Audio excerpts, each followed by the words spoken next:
알래스카의 차가운 얼음 위에서 울려 퍼지는 가야금 소리. 파리의 한복판에서 목청 높여 부르는 판소리. 베를린 대학 강의실에서 펼쳐지는 심청가 연구. 세계가 한국의 소리에 반응했습니다. 국경을 넘나드는 이 특별한 이야기는 단순한 음악 이야기가 아닙니다. 한국의 전통이 어떻게 세계인의 마음을 사로잡았는지, 그리고 그들이 어떻게 우리와 함께 이 아름다운 문화를 지켜나가고 있는지에 대한 기록입니다. 오늘 여러분과 함께 소리의 국경선을 넘나들어 보겠습니다. 시작 전 구독, 좋아요는 사랑입니다. 저는 조세린 클라크입니다. 알래스카의 차가운 땅에서 태어나 자란 평범한 미국 소녀였죠. 영하 30도를 넘나드는 혹독한 추위 속에서도 음악만은 제 마음을 따뜻하게 해주는 유일한 친구였어요. 대학에서 클래식 음악을 전공하던 20살 무렵이었어요. 평소처럼 도서관에서 세계 음악사 과제를 위해 자료를 찾고 있었죠. 그때 우연히 클릭한 동영상에서 들려온 가야금 소리가 제 마음 깊숙한 곳을 건드렸습니다. 현을 뜯는 순간 나오는 그 떨림이 마치 제 심장 박동과 동조하는 것 같았어요. 그 안에 담긴 깊은 감정, 애잔함과 그리움이 섞인 그 소리가 저를 완전히 사로잡았죠. 밤새 그 영상을 반복해서 들었어요. 가족들은 처음엔 이해해주려 했어요. 하지만 시간이 지날수록 걱정하기 시작했죠. 아버지는 변호사였고 할아버지도 공군 장교였던 집안이었거든요. 안정적이고 전통적인 미래를 원하셨어요. 하지만 저는 이미 결심했습니다. 가야금이 아니면 안 되겠다는 확신이 들었거든요. 1992년 21살에 저는 한국행 비행기에 몸을 맡겼습니다. 국립국악원에 입학하는 것이 목표였어요. 처음 한국에 왔을 때의 충격은 지금도 생생합니다. 언어는 물론이고 문화 자체가 완전히 달랐거든요. 국립국악원에 들어가서 처음으로 가야금을 만졌을 때 모든 고생이 보상받는 기분이었어요. 이지영 교수님, 강정숙 선생님, 지혜리 선생님께 하나하나 배워나갔습니다. 첫 수업이 얼마나 절망적이었는지 몰라요. 손가락 위치부터 잘못되었고 자세도 엉망이었죠. 손가락에서 피가 날 때까지 연습했는데도 제대로 된 소리가 나지 않았어요. 처음엔 가야금이 저를 받아주지 않는 것 같았어요. 매일 새벽 5시에 일어나서 밤 12시까지 연습실에서 지냈어요. 한국어도 배워야 했고 한국의 정서도 이해해야 했습니다. 가야금은 단순한 악기가 아니라 한국인의 마음을 담는 그릇이라는 걸 깨달았거든요. 3년째 되던 해 드디어 변화가 시작되었어요. 가야금 줄을 건드리는 순간 제 마음의 소리가 흘러나오는 걸 느꼈습니다. 한국인들이 말하는 한이라는 감정을 손끝으로 표현할 수 있게 되었죠. 하지만 갈 길은 여전히 멀었어요. 가야금 산조의 깊이는 상상 이상이었거든요. 저는 성금연류 산조를 선택했습니다. 성금연 명인의 딸인 지성자 명인께 직접 배울 수 있는 기회를 얻었어요. 2015년 하버드 대학에서 가야금과 가야금 병창에 관한 논문으로 박사학위를 받았습니다. 한국과 미국을 오가며 연구한 결과였어요. 그리고 2024년 오랜 노력 끝에 가야금 산조 무형문화재 이수자가 되었어요. 외국인으로서는 드문 일이었습니다. 33년간의 긴 여정이었어요. 지금 저는 배제대학교에서 학생들을 가르치고 있어요. 한국 학생들에게 오히려 제가 가야금의 매력을 전하고 있죠. 한 학생이 수업 후에 해준 말이 지금도 기억에 남아요. 손끝에서 한이 느껴진다고 하더라고요. 알래스카에서 온 외국인이 한국의 정서를 이해했다는 인정을 받은 순간이었어요. 가야금이 없었다면 저는 한국을 알지도 못했을 거예요. 가야금을 통해서 희로애락으로 가득한 인생을 배우고 있는 중이에요. 저는 마포 로르입니다. 파리 13구의 작은 아파트에서 태어나고 자란 평범한 직장인이었어요. 낮에는 은행에서 일하고 저녁엔 친구들과 센 강가를 거닐며 와인을 마시는 그런 일상이었죠. 2019년 어느 겨울밤이었어요. 집에서 무심코 유튜브를 보다가 추천 영상 중에 한국어로 된 이상한 제목이 눈에 띄었어요. 춘향가 완창이라고 되어 있었죠. 처음엔 뭔지도 몰랐어요. 영상이 시작되자 한복을 입은 여성이 부채를 들고 서 있었어요. 소리꾼이 목청을 높여 부르는 순간 온몸에 전율이 흘렸습니다. 무슨 말인지 하나도 알아듣지 못했지만 언어를 넘어서 느껴지는 강렬한 감정이 있었거든요. 8시간짜리 영상을 밤새 다 봤어요. 소리꾼의 표정 변화, 손짓 하나하나, 북소리의 미묘한 변화까지 모든 게 저를 사로잡았어요.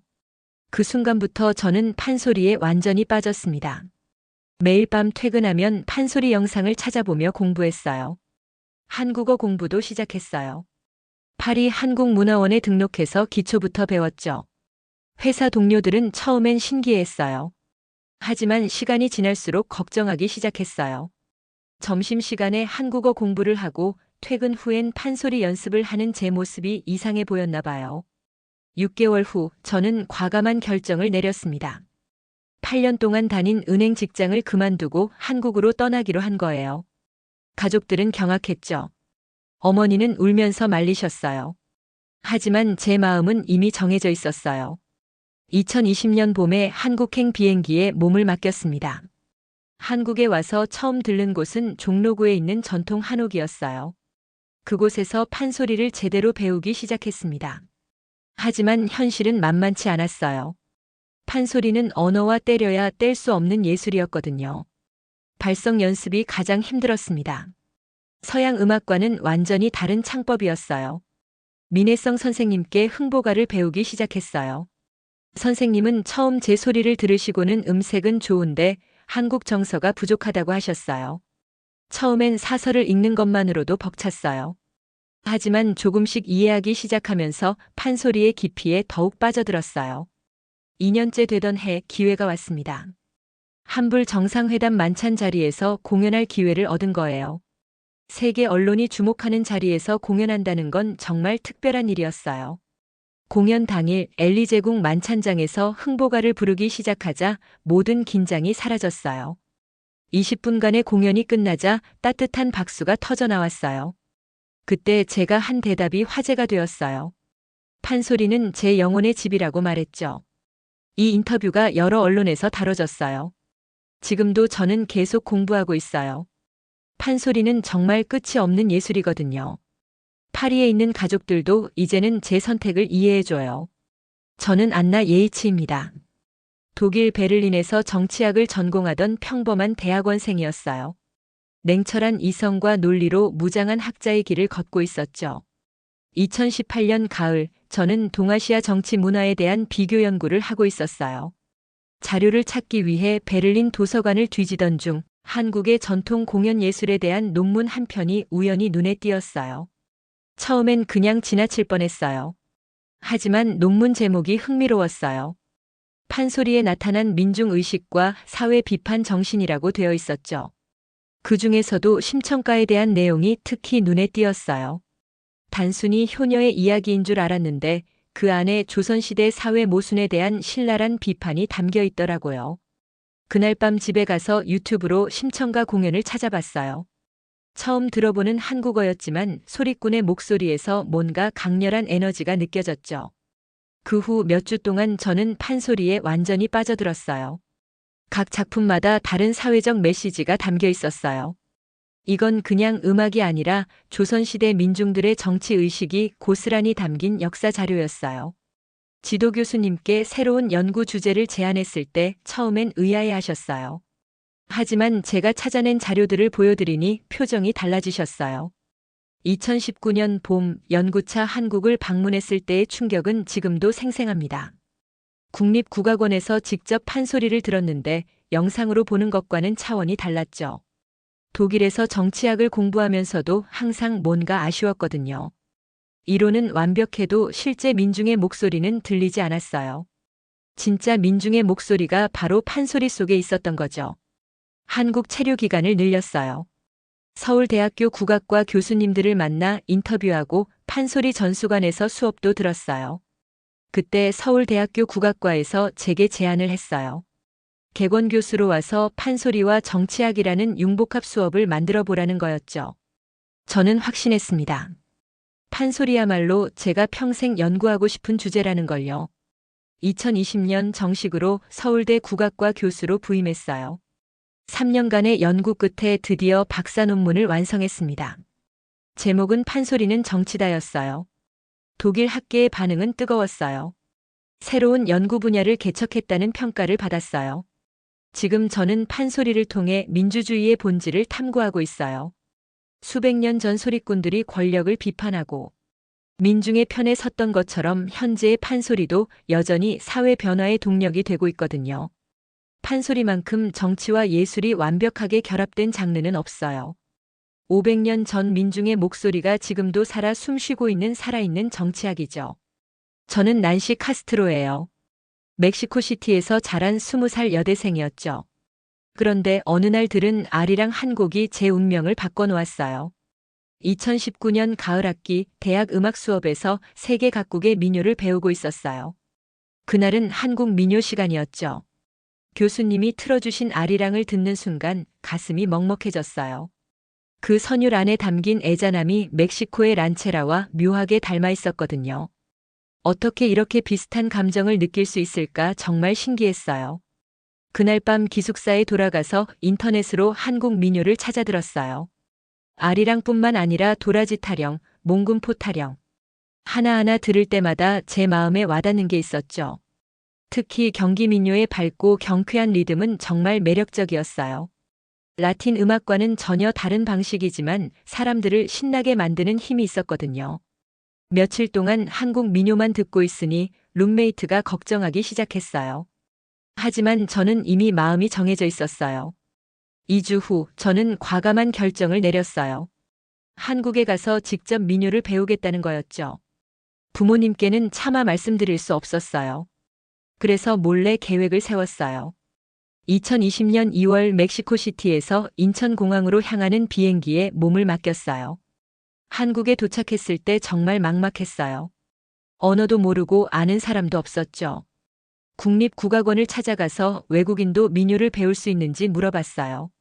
직원분이 신기해 하시더라고요. 민요 수업을 듣기 시작했어요. 처음엔 한국어로 된 가사를 따라 부르는 것만으로도 벅찬 일이었죠. 생활비를 벌기 위해 아르바이트도 해야 했어요. 낮에는 멕시코 음식점에서 일하고 저녁에는 국악원에서 민요를 연습하는 생활이 계속됐죠. 선생님들이 놀라워하셨어요. 외국인이 이렇게 빠르게 한국 민요를 익히는 경우는 드물다고 하시더라고요. 아마 라틴 음악의 풍부한 감정 표현이 도움이 된 것 같아요. 3년이 지나면서 본격적인 발전이 시작됐어요. 경기 민요의 특징인 해악과 재치를 표현할 수 있게 되었거든요. 4년이라는 시간이 흘렀어요. 드디어 경기 민요 전수자 칭호를 받았어요. 외국인으로서는 정말 드문 일이었죠. 얼마 후 한맥 수교 60주년 기념 행사에서 공연할 기회를 얻었어요. 두 나라의 대사가 참석한 자리에서 아리랑을 불렀을 때 관객들의 따뜻한 박수를 받았죠. 그 순간 깨달았어요. 음악에는 정말 국경이 없다는 걸요. 지금은 라틴 감성과 경기 민요를 결합한 새로운 음악을 만들고 있어요. 부모님도 이제는 완전히 이해해 주세요. 한국 민요는 제 영혼의 고향이에요. 정말로 제 마음의 고향을 찾은 기분이거든요. 저는 최은지입니다. 카메룬 야운데에서 태어났을 때 제 이름은 엘리자베스였죠. 12살의 한국인 새엄마를 따라 전라남도 광양에 온 소녀였어요. 아버지는 카메룬에서 일하던 한국 기업의 직원이셨어요. 제 친어머니가 병으로 돌아가신 후 아버지는 한국인 여성과 재혼하셨죠.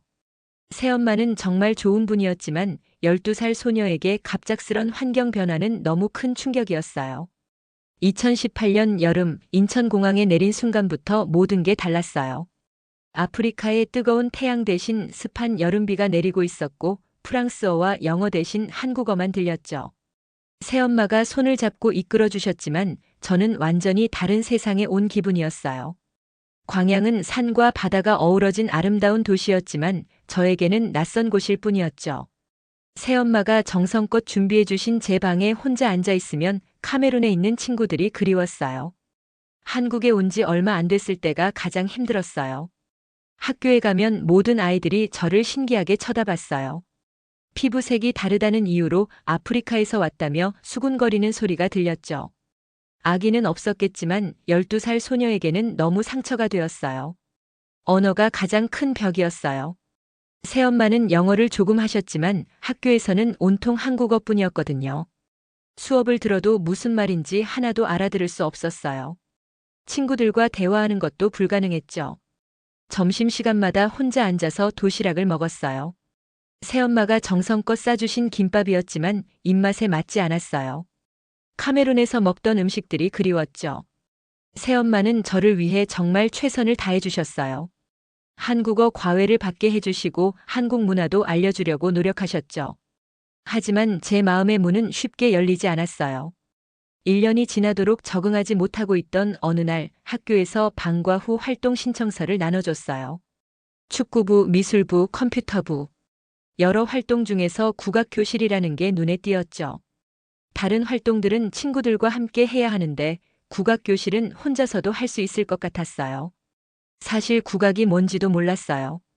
그냥 혼자 할 수 있는 활동이라는 이유로 선택했죠. 그게 제 인생을 바꾼 선택이 될 줄은 꿈에도 몰랐어요. 처음 국악교실에 갔을 때 여러 악기들이 놓여 있었어요. 가야금, 거문고, 해금, 대금. 그리고 구석에 크고 묵직한 악기 하나가 눈에 띄었죠. 다른 악기들보다 훨씬 컸고 뭔가 웅장한 느낌이 들었어요. 그건 아쟁이야. 우리나라 전통 악기 중에서 가장 낮은 소리를 낸다고 국악 선생님이 설명해 주셨어요. 아쟁이라는 이름도 처음 들어봤지만 왠지 그 악기에 끌렸어요. 다른 악기들은 예쁘고 섬세해 보였는데 아쟁은 묵직하고 진중해 보였거든요. 선생님이 아쟁으로 연주를 들려주셨을 때 정말 놀랐어요. 깊고 웅장한 소리가 교실 전체를 가득 채웠죠. 그 소리가 온몸에 전율을 일으켰어요. 마치 누군가 제 마음 깊숙한 곳까지 울려 퍼지는 것 같았거든요. 이 악기를 배워보고 싶다고 말했을 때 선생님은 의외라는 표정을 지으셨어요. 아쟁은 다른 악기에 비해 배우기 어렵고 특히 여학생들이 선택하는 경우가 드물다고 하셨거든요. 게다가 외국인 학생이 아쟁을 배우겠다고 하니 더욱 신기해 하셨죠. 정말 어려운 악기인데 그래도 해보고 싶다면 한번 시작해보자고 하시더라고요. 활을 처음 잡았을 때는 정말 어색했어요. 손에 맞지도 않았고 제대로 된 소리도 나지 않았죠. 아쟁을 제대로 앉는 것조차 어려웠어요. 활로 줄을 그으면 삐걱거리는 소리만 났거든요. 하지만 포기하지 않았어요. 매일 방과 후에 남아서 연습했어요. 처음 몇 주는 정말 절망적이었죠. 소리가 제대로 나지 않으니까 저 자신도 실망스럽고 다른 학생들도 이상하게 쳐다봤어요. 정말 이걸 할 수 있을까 수없이 자문했어요. 집에 가서 새엄마께 아쟁이 너무 어렵다고 하소연하기도 했죠. 새엄마는 천천히 해도 괜찮다며 격려해 주셨어요. 3개월쯤 지나니 조금씩 달라지기 시작했어요. 활을 올바르게 잡는 법을 익혔고 기본적인 운궁법도 배웠죠. 아쟁의 굵직한 소리를 내기 시작하면서 제 마음도 차분해졌어요. 신기한 건 아쟁을 연주할 때만큼은 한국어를 몰라도 상관없다는 거였어요. 음악은 언어를 넘어서는 소통이었거든요. 악기와 대화하는 느낌이었어요. 제가 슬플 때는 슬픈 소리를, 기쁠 때는 밝은 소리를 내주는 것 같았거든요. 6개월이 지나자 선생님이 놀라워하셨어요. 은지가 정말 빠르게 늘고 있다며 이렇게 짧은 시간에 아쟁을 이렇게 잘 다루는 학생은 처음 본다고 하시더라고요. 그 말을 듣고 처음으로 제 자신이 자랑스러웠어요. 1년이 지나면서 학교 생활도 달라지기 시작했어요.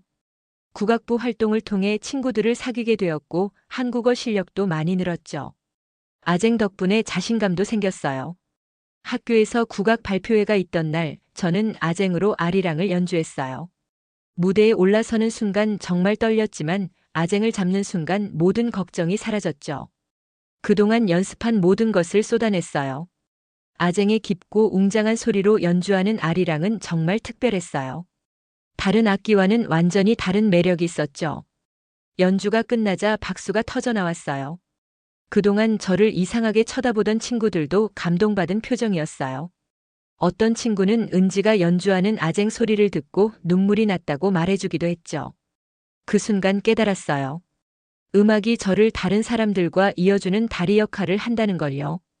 말로는 표현하지 못했던 제 마음이 아쟁을 통해 전해지고 있었거든요. 아쟁 줄 위에서 제 정체성을 찾았어요. 카메룬에서 태어나 한국에서 자라는 저에게 아쟁은 두 문화를 연결해주는 소중한 매개체가 되었거든요. 더 이상 어느 나라 사람인지 헷갈리지 않아요.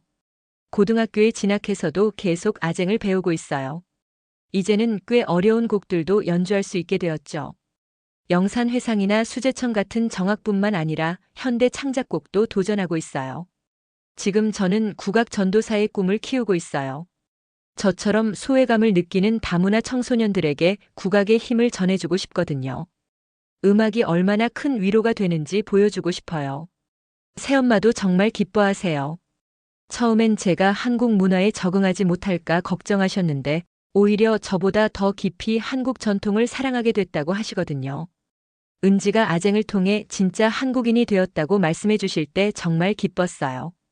작년에는 광양시 다문화 축제에서 아쟁 연주를 선보였어요. 같은 처지의 다문화 가정 아이들이 제 연주를 듣고 나도 국악을 배워보고 싶다고 말해주었을 때 정말 뿌듯했어요.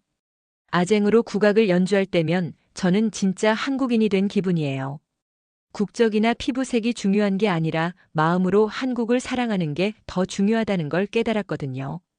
이렇게 각자의 길을 걸어온 5명의 이야기가 하나로 합쳐지는 특별한 순간이 왔습니다. 2023년 여름 국립국악원에서 주최한 무형유산학교 국제 캠프였어요. 독일, 영국, 프랑스, 멕시코, 카메룬뿐만 아니라 베트남, 필리핀, 인도네시아, 미국, 브라질까지 총 15개국에서 30명의 참가자가 모였어요. 나이도 10대부터 50대까지 다양했죠. 캠프 첫날 국립국악원 우면당에서 개회식이 열렸어요. 각 나라별로 자기소개를 하는 시간이 있었는데 서로 다른 나라에서 온 사람들이 한국 전통음악이라는 공통분모로 만나니 언어가 달라도 금세 친해졌어요. 조세린이 먼저 가야금 시연을 해주었어요. 미국 알래스카에서 왔고 33년간 가야금을 공부했다고 소개하며 짧은 산조한 도막을 연주했죠. 참가자들이 모두 집중해서 들었어요. 외국인이 연주하는 가야금 소리가 이렇게 깊을 수 있다니 모두들 놀라워했어요. 이어서 마포 로르가 판소리 한 대목을 불렀어요. 저는 프랑스 파리에서 왔고 판소리는 제 영혼의 집이라고 말하며 흥보가 중박타는 대목을 불렀죠. 흑인 프랑스인이 부르는 판소리를 처음 들어보는 참가자들이 대부분이었는데 모두들 감탄했어요. 안나 예이츠는 자신의 연구에 대해 발표했어요. 판소리는 단순한 음악이 아니라 500년간 이어진 민중의 정치 의식이라며 학술적 관점에서 판소리의 의미를 설명했죠.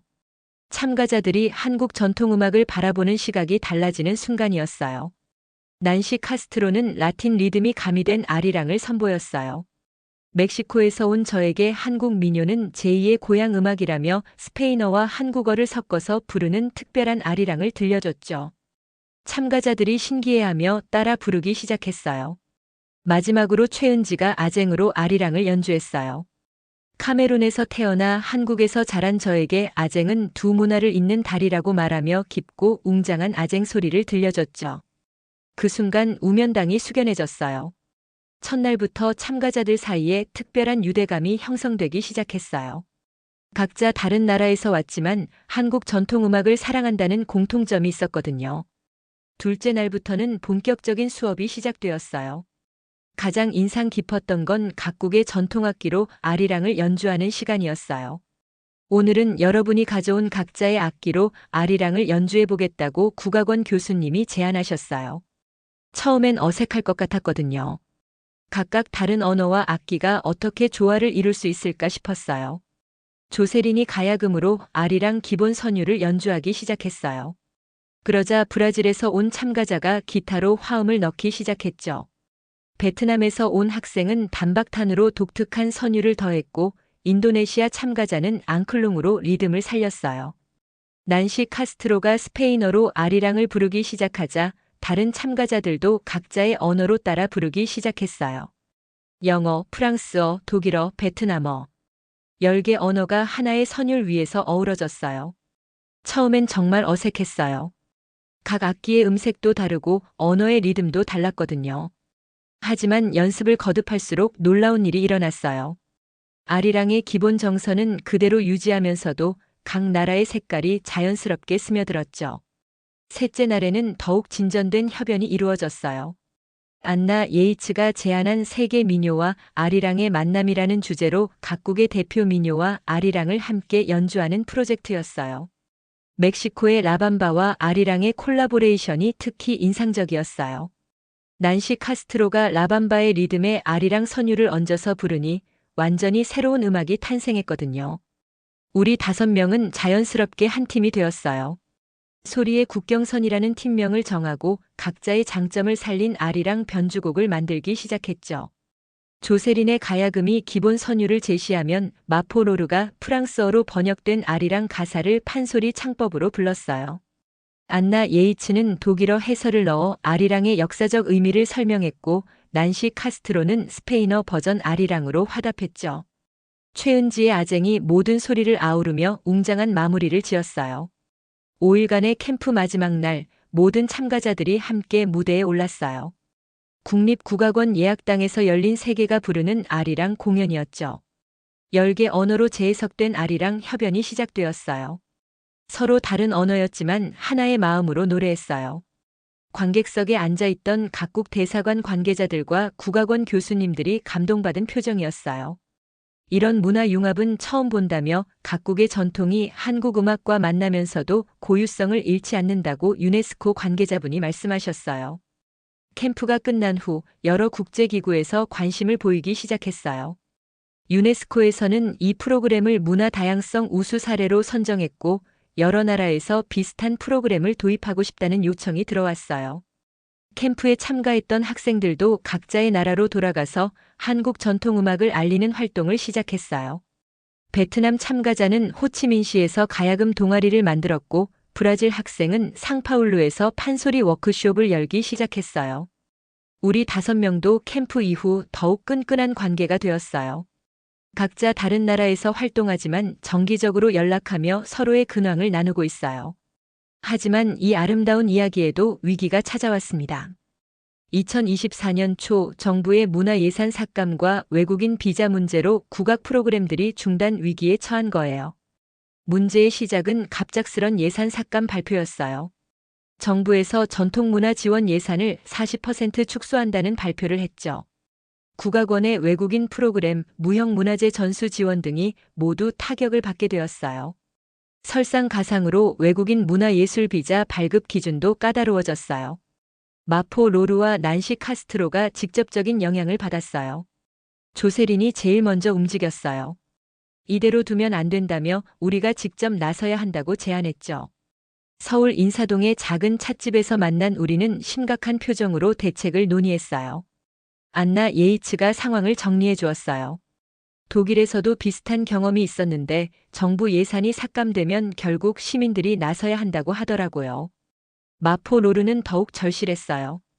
비자 문제로 한국에서의 활동 자체가 불투명해진 상황이었거든요. 판소리를 계속 배우고 싶은데 비자가 나오지 않으면 프랑스로 돌아가야 한다고 했어요. 우리는 이틀 동안 머리를 맞대고 고민했어요. 그리고 내린 결론은 우리가 직접 나서자는 것이었죠. 정부나 기관을 기다리지 말고 시민들에게 직접 호소하기로 한 거예요. 먼저 SNS 캠페인부터 시작했어요. 각자의 경험담을 영상으로 만들어서 유튜브에 올렸어요. 조세리는 33년간의 가야금 여정이라는 제목으로 자신의 이야기를 담은 영상을 제작했어요.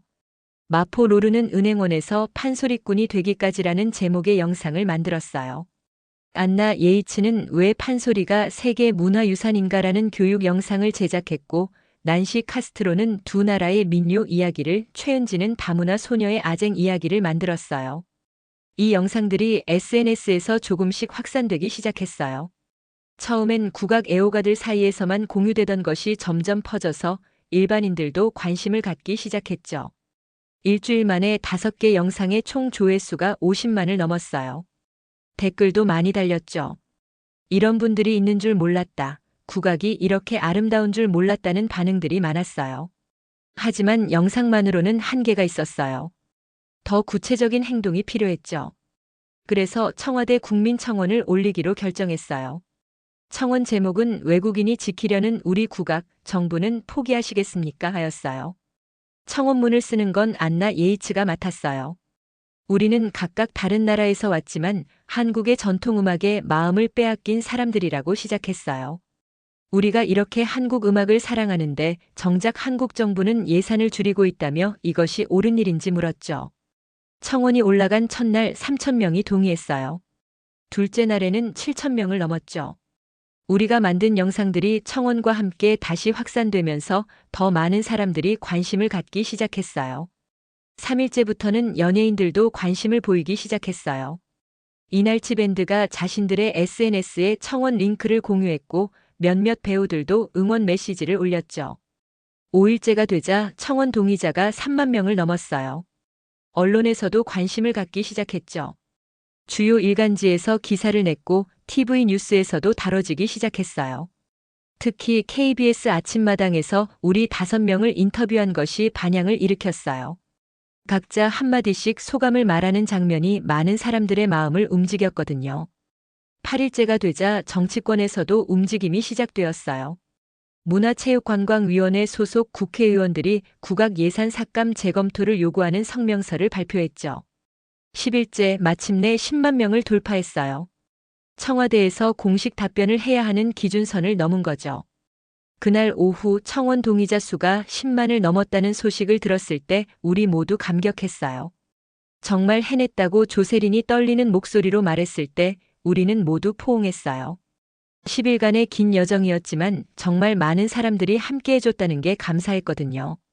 하지만 여기서 끝이 아니었어요. 우리는 더 특별한 계획을 세웠죠. 청원에 힘을 싣기 위한 감동 호소 영상을 만들기로 한 거예요. 장소는 국립국악원 우면당이었어요. 특별히 허가를 받아서 우리 5명이 함께 연주하는 영상을 촬영했죠. 제목은 외국인이 부르는 아리랑, 한국의 마음을 지켜주세요였어요. 영상은 조세린의 가야금 독주로 시작되었어요. 혼자서 아리랑을 연주하는 모습이 쓸쓸하면서도 아름다웠죠. 점점 다른 악기들이 하나씩 들어왔어요. 최은지의 아쟁이 깊은 저음으로 받쳐주고 마포로르가 프랑스어로 아리랑을 부르기 시작했어요. 난시 카스트로가 스페인어로 화답하고 안나 예이츠가 독일어로 아리랑의 의미를 설명했죠. 마지막에는 5명이 함께 한국어로 아리랑을 불렀어요. 각각 다른 나라에서 왔지만 한 마음으로 한국의 노래를 부르는 모습이 정말 감동적이었거든요. 영상 마지막에는 자막이 나왔어요. 우리는 각기 다른 나라에서 왔습니다. 하지만 한국의 아름다운 음악에 마음을 빼앗겼습니다. 이 소중한 문화가 사라지지 않도록 도와주세요. 이 영상이 유튜브에 올라간 후 정말 큰 반응이 나왔어요. 하루 만에 조회수 30만을 넘었고 댓글도 수천 개가 달렸어요.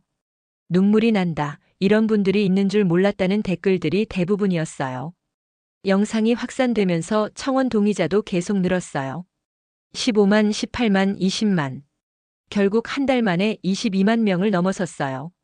이 정도가 되자 정부에서도 더 이상 무시할 수 없었죠. 문화체육관광부 장관이 직접 브리핑을 열어서 입장을 발표했어요. 국민 여러분과 외국인 분들의 소중한 의견을 듣고 깊이 반성했다며 전통 문화는 우리가 반드시 지켜야 할 소중한 자산이므로 예산 삭감 방침을 전면 재검토하겠다고 발표했어요. 그리고 일주일 후 정말 기적 같은 소식이 들려왔어요. 국악 예산이 기존 수준으로 복원되고 외국인 문화예술 비자 발급 기준도 완화된다는 발표가 나온 거예요. 뿐만 아니라 세계인과 함께하는 국악진흥계획이라는 새로운 정책까지 발표되었어요. 외국인 국악 교육을 더욱 체계화하고 해외 국악 보급도 확대한다는 내용이었죠. 그날 밤 우리 5명은 다시 인사동 찻집에서 만났어요. 한 달 전 걱정스러운 마음으로 만났던 그 자리에서 이번에는 기쁨의 눈물을 흘렸죠. 하지만 가장 의미 있었던 건 이 과정에서 더 많은 사람들이 국악에 관심을 갖게 되었다는 거예요. 청원 캠페인 이후 국악원 수강 신청이 늘었고 전국 각지에서 국악 동아리가 새로 만들어졌어요. 특히 젊은 층의 관심이 크게 늘었어요. 외국인들도 이렇게 좋아하는데 우리도 한번 배워보자는 마음으로 국악에 입문하는 사람들이 많아진 거죠. 22만 명의 시민들이 보여준 관심과 사랑. 그리고 그것이 만들어낸 변화. 이 모든 과정을 통해 우리는 깨달았어요. 진짜 문화의 힘은 정부나 기관이 아니라 그것을 사랑하는 사람들의 마음에서 나온다는 걸요. 그리고 2024년 가을, 우리에게 특별한 기회가 찾아왔습니다. 청원 캠페인의 성공으로 주목을 받게 된 우리 5명에게 각국 대사관에서 초청 공연 요청이 들어온 거예요. 첫 번째 공연지는 파리였어요. 마포 로르의 고향이기도 했고 프랑스 문화부에서 초청한 공연이었거든요. 파리 시립극장에서 열린 한국의 소리, 프랑스를 만나다 공연이었어요. 공연 전날 밤 파리의 에펠탑 아래에서 우리 5명이 모였어요. 마포 로르가 4년 전 처음 판소리를 들었던 그 아파트 근처였죠. 여기서 시작된 제 여정이 이렇게 큰 무대로 이어질 줄 몰랐다고 감격해 하더라고요. 공연 당일 800석 규모의 극장이 가득 찼어요. 프랑스 문화부 관계자를 비롯해 파리 거주 한인들, 그리고 한국 음악에 관심 있는 프랑스인들까지 다양한 관객들이 자리를 채웠죠. 공연은 조세린의 가야금 독주로 시작되었어요. 영산회상 중 상영산을 연주했는데 고요한 극장에 울려 퍼지는 가야금 소리가 정말 신비로웠어요. 이어서 최은지가 아쟁으로 아리랑을 연주했어요. 하지만 진짜 하이라이트는 마포 로르의 판소리였어요. 고향 무대에서 부르는 춘향가 중 사랑가였죠. 4년 전 유튜브에서 판소리를 처음 들었던 그 청년이 이제 파리 무대에서 완벽한 판소리를 선보이고 있었거든요. 공연이 끝나자 따뜻한 박수가 터져 나왔어요. 공연 후 기자회견에서 프랑스 평론가가 했던 말이 기억에 남아요. 이것은 K-팝과는 다른 깊이가 있다며 수백 년간 이어온 한국인의 정신이 고스란히 담겨 있다고 평했어요. 베를린 공연은 안나 예이츠에게 특별한 의미였어요. 고향에서 펼치는 판소리 공연이었거든요. 독일 관객들은 더욱 진지하게 공연을 관람했어요.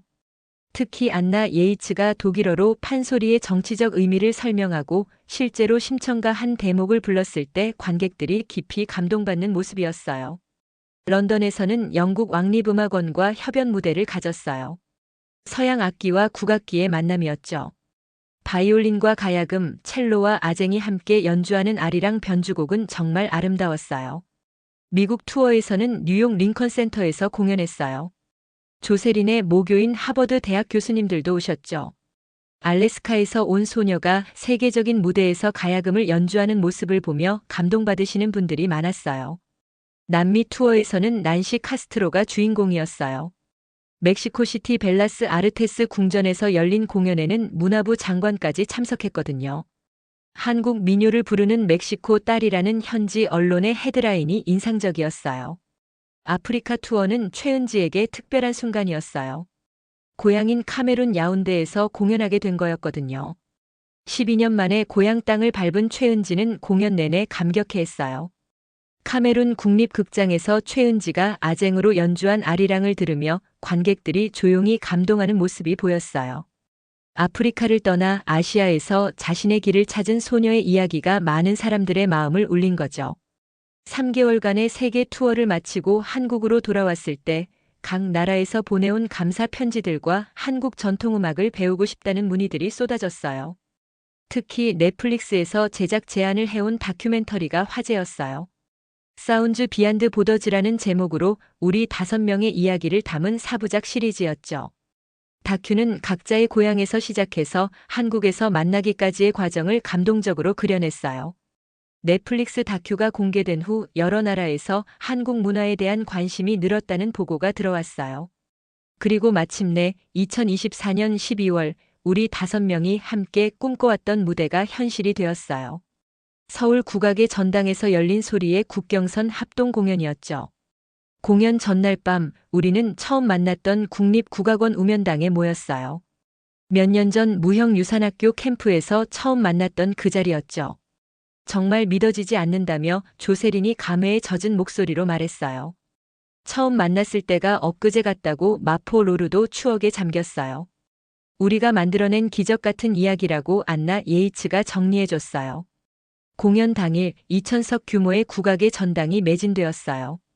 그동안 우리를 지지해줬던 22만 명의 청원 참여자들, 세계 투어에서 만났던 관객들, 그리고 한국 전통음악을 사랑하는 모든 사람들이 자리를 가득 채웠죠.